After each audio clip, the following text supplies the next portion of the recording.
যে কোরআন পৃথিবীর জমিনে তাম বিশ্বের জমিনের মধ্যে একমাত্র ধর্মগ্রন্থ হিসাবে বিরাজ করছে, যে কিতাব, যে কোরআনুল কারীম সম্পর্কে গোটা বিশ্বের মানুষ মাথা পেতে মেনে নিয়েছে। তাম পৃথিবী কোনোদিন এই কোরআনুল কারীমে একটা অক্ষর, একটা জের জবর পেশ, একটা কালাম কেউ ভুল বলে বার করতে পারবে না। জোরে বলে। সেই কোরআন পৃথিবীর জমিনে কি জন্য এসেছে? আল্লাহর কোরআনকে যখন প্রশ্ন করা হয়েছে, কোরআন তুমি দুনিয়ার জমিনে কি জন্য এসেছে একটু বলো, কোরআন জবাব দিচ্ছেন, কোরআন কথা বলছেন। আমার আপনার জন্য কোরআন যে এসেছে কি জন্য, আজকের নবী দিবসের জলসা, সেই নবী সম্পর্কে কোরআন প্রমাণ দিচ্ছেন। আর কোরআনকে প্রশ্ন করা হয়েছে, কোরআন তুমি দুনিয়ার জমিনে কি জন্য এসেছে একটুখানি বলো। আল্লাহর কোরআন জবাব দিচ্ছেন। ভাইয়েরা আমার, আল্লাহ রাব্বুল আলামিন কোরআন কথা বলে দেখেন। কোরআনুল কারীম বলছেন, কিতাবুন আনজালনাহু ইলাইকা লিতুখরিজান নাসা মিনাজ যুলুমাতি ইলান নূর। জোরে বলেন আল্লাহু আকবার। কোরআনকে যখন প্রশ্ন করা হলো, কোরআন তুমি দুনিয়ার জমিনে কি জন্য এসেছো, আল্লাহ সুবহানাহু ওয়া তাআলার কথা। কোরআন বলছেন, কিতাবুন আনজালনাহু ইলাইকা, এই হাবিব আপনার কাছে আমি কোরআন নাযিল হয়েছে এই জন্য, লিতুখরিজান নাসা, মানুষদেরকে বাহির করে আনে, মিনাজ যুলুমাত, যারা অন্ধকার সমাজে থাকবে অন্ধকার জগৎ থেকে বাহির করে এনে, ইলান নূর, আল্লাহর জান্নাতের রাস্তায়, নূরের রাস্তায় আমি কোরআন তাকে পৌঁছে দেব। ভাইরা আমার, আপনারা আমার দিকে খেয়াল করেন, অমনোযোগী হলে হবে না। যারা কাজ করছে তাদের কাজ করতে দেন, সবাই এদিকে ফিরলে হবে না। একটু আলোচনা হবে কোরআন সম্পর্কে, হাদিস সম্পর্কে, একটু নবী দিবস সম্পর্কে আলোচনা করা হবে। অসুবিধা আছে নাকি? অসুবিধা নেই তো? ভাই আমার, সেই কোরআনকে প্রশ্ন করা হলো, কোরআন তুমি আরো কি জন্য পৃথিবীতে এসেছো, কি জন্য দুনিয়ার জমিনে এসেছো? আল্লাহর কোরআন জবাব দিয়ে দেয়, ওয়ানুনাজ্জিলু মিনাল কুরআনি মা হুয়া শিফাউন ওয়া রাহমাতুল লিল মুমিনিন। আমি কোরআন পৃথিবীর জমিনে নাযিল হয়েছি, অনুনাজ্জিলু মিনাল কুরআন, কোরআন নাযিল হয়েছে পৃথিবীর জমিনে যখন ঔষধ খুঁজে পাবে না, চিকিৎসা খুঁজে পাবে যাবে না, এই সময় কোরআন যারা মুমিন হবে, আমি কোরআন তাদের জন্য শেফা হিসাবে, প্রতিষেধক হিসাবে, ঔষধ হিসাবে পৌঁছে যাব। ভাইরা আমার, সেই কোরআন পৃথিবীর জমিনে এসেছেন। কোরআন বাড়ি কোথায়, কোরআনের স্থান কোথায়, কোরআনের বাড়ি কোথায়, কোরআন কি জন্য দুনিয়ার জমিনে এসেছেন, কোরআন কার মারফত এসেছেন, কি জন্য পৃথিবীর মানুষকে কোরআন জান্নাতের রাস্তায় কিভাবে নিয়ে যাবে। কোরআনকে যখন প্রশ্ন করা হলো, কোরআন তোমার বাড়ি কোথায়, তোমার জায়গা কোথায়, কোথা থেকে তুমি এসেছো, কোন দিন এসেছো, কোন মাসে এসেছো, কোরআন জবাব দিয়ে দেয়। কোরআনকে যখন প্রশ্ন করা হলো, কোরআন ইন্নাহু লাকুরআনুন কারীমুন ফি কিতাবিম মাকনুন, এ হলো সেই মহাসম্মানিত মর্যাদাশীল কোরআন। সেই কোরআন লা ইয়ামাসসুহু ইল্লাল মুতাহহারুন, এই কোরআন পবিত্র ব্যক্তি ছাড়া কেউ স্পর্শ করতে পারবে না। কোরআনের কাছে যদি বলা হয়, কোরআন তোমাকে পবিত্র ছাড়া স্পর্শ করতে পারবো না, তাহলে আমরা কিভাবে পবিত্র হব? আমরাও পবিত্র মানুষ, কোরআন স্পর্শ করতে গেলে পবিত্র হওয়া দরকার। কোরআন পবিত্র হতে গেলে, কোরআন স্পর্শ করতে গেলে কিভাবে পবিত্র হবে সেইটা কোরআন বলে, লা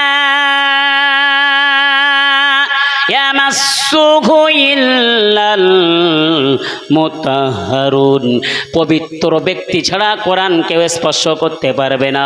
কোরআনের কাছে প্রশ্ন করা হলো, কোরআন কিভাবে পবিত্র হব? এ উম্মতে মুহাম্মাদি মুসলমান, আজকের যারাই শরণে খালি বিশ্ব নবী দিবস মাহফিলে যারা এসেছেন, বিশ্বাস করেন কিভাবে আপনি পবিত্র হবেন।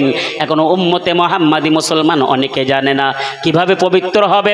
পবিত্র হতে গেলে আগে ওযু করতে হবে, এই ওযুটা কিভাবে করব, ওযুটা কিভাবে শিখবো সেটা জানে না। আল্লাহর কোরআন বলছেন, ইয়া আইয়ুহাল্লাযীনা আমানু ইযা কুনতুম ইলাস সালাতি ফাগসিলু উজুহাকুম ওয়া আইদিয়াকুম ইলাল মারাফিকি ওয়ামসাহু বিরুসিকুম ওয়া রজুলাকুম ইলাল কা'বাইন। জোরে বল আল্লাহু আকবার। যারা ওযু করতে শেখেন একটুখানি শিখে যান। রবি দিবস জলসায় বসেছেন, কিভাবে পবিত্র হবেন? কোরআন বলছেন ইয়া আইয়ুহাল্লাযীনা আমানু, হে ঈমানদারেরা, ইযা কুনতুম ইলাস সালাত, যখন তুমি নামাজে দাঁড়াবে পবিত্র হয়ে নাও। পবিত্র হতে গেলে কি করে হতে হবে? কোরআনকে যখন প্রশ্ন করা হলো, কোরআন জবাব দিয়ে দেয় ফাগসিলু উজুহাকুম, তোমাদের এই মুখমণ্ডল, চুলের গোড়া থেকে কানের লতিকা থেকে এই থুবনি পর্যন্ত পরিপূর্ণভাবে ধুয়ে নাও। এক নম্বর। দুই নম্বর হলো ফাগসিলু উজুহাকুম ওয়া আইদিয়াকুম ইলাল মারাফিকি। দুই নম্বর হলো আমরা ওযু করার সময় পানি নিয়ে এই দুই হাতের কোনোই ওপর পর্যন্ত ভালোভাবে ধুয়ে নেই। দুই নম্বর হলো দুইটি কাজ। তিন নম্বর হলো ফাগসিলু উজুহাকুম ওয়া আইদিয়াকুম ইলাল মারাফিকি ওয়ামসাহু বিরুসিকুম, মাথা মণ্ডল মাসাহ করা হয়, মাথা মণ্ডল মাসাহ করা হয়। চার নম্বর হলো ওয়া রাজুলাকুম ইলাল কা'বাইন, তোমার দুই পায়ের গোড়ালি পরিপূর্ণভাবে ধুয়ে যদি নিতে পারো। চারটে কাজ। ফাগসিলু উজুহাকুম, মুখমণ্ডল মাসাহ করা, ওয়া আইদিয়াকুম ইলাল মারাফিকি, দুই হাতের কোণে ধোয়া। তিন নম্বর হলো আমসাহু বিরুসিকুম, মাথা মণ্ডল মাসাহ করা। চার নম্বর ওয়া রাজুলাকুম ইলাল কা'বাইন, এই দুই পায়ের গোড়ালি যদি চারটে কাজ করে তুমি ধরে নিতে পারো, কোরআন বলছেন তুমি নামাজে দাঁড়াতে পারো। জোরে বলা যাবে না সুবহানাল্লাহ? আমার কথা বুঝতে অসুবিধা হচ্ছে না তো ভাই আমার? কোরআনকে ভালো করে শোনেন। কোরআনকে যদি প্রশ্ন করি, কোরআন অনেক সময় হয়, ভালো করে শোনেন। যারা সফরে যান, কেউ যদি হজে গিয়েছেন বা উমরায় গিয়েছেন, দেখবেন শত শত মাইল চললেও পানি পাওয়া যায় না। আজমিরে যারা যাবেন দেখবেন 2-5 কিলোমিটার 10 কিলোমিটার চললে এক ফোঁটা পানিও মেলে না। ঠিক বললাম না ভুল বললাম? একটু জবাব দিয়ে বলেন আমি ভুল বললাম না ঠিক বললাম? সফরে গেলে পানি পান, অনেক সময় পানি পাওয়া যায়। কথা বলেন, পানি পাওয়া যায়? আজমিরে কেউ গিয়েছেন আপনারা? আজমিরে যাননি? বিহার বিভিন্ন জায়গায় আপনারা বাইরে কেউ যাননি? এই গেলে অনেক সময় পানি পাওয়া যায় না। অনেকে অসুস্থ হলে ডাক্তার নিষেধ করে পানি তোমার শরীরে লাগানো যাবে না। তাহলে আমি পবিত্র হব কি করে? ভালো করে শোনেন। নামাজে রক্ত হয়ে গিয়েছেন, এখন আমার ওযু করতে হবে, কিন্তু পানি পাচ্ছি না এবং আমি অসুস্থ, পানি পাচ্ছি না। কোরআনের কাছে প্রশ্ন করেছি, কোরআন আমি পবিত্র হব কিভাবে? কোরআন জবাব দিয়ে বলছেন একটু তুমি পবিত্র হবে পানি ছাড়া। জোরে বলেন, একটু জোরে বলেন সুবহানাল্লাহ। ওয়াইন কুনতুম মারদা আও আলা সাফারিন আও জাহাদুম মিনকুম মিনাল গায়তি আও লামাসতুমুন নিসাই ফালাম তাজিদু মাআ। ওয়াইন কুনতুম মারদা, যদি তোমার রোগ হয়, রোগ অনেক সময় জ্বরে রোগাক্রান্ত হয়ে যায়, শরীরে এমন রোগ হয়ে যায়, জ্বর হয়ে যায়, ঠান্ডা লেগে যায়, ডাক্তার বলে পানি এই মুহূর্তে ব্যবহার করা যাবে না, গোসলও করা যাবে না, গা মুছতে হবে, কিন্তু ওযু পরিপূর্ণ হয়ে করতে গেলে পানি দরকার।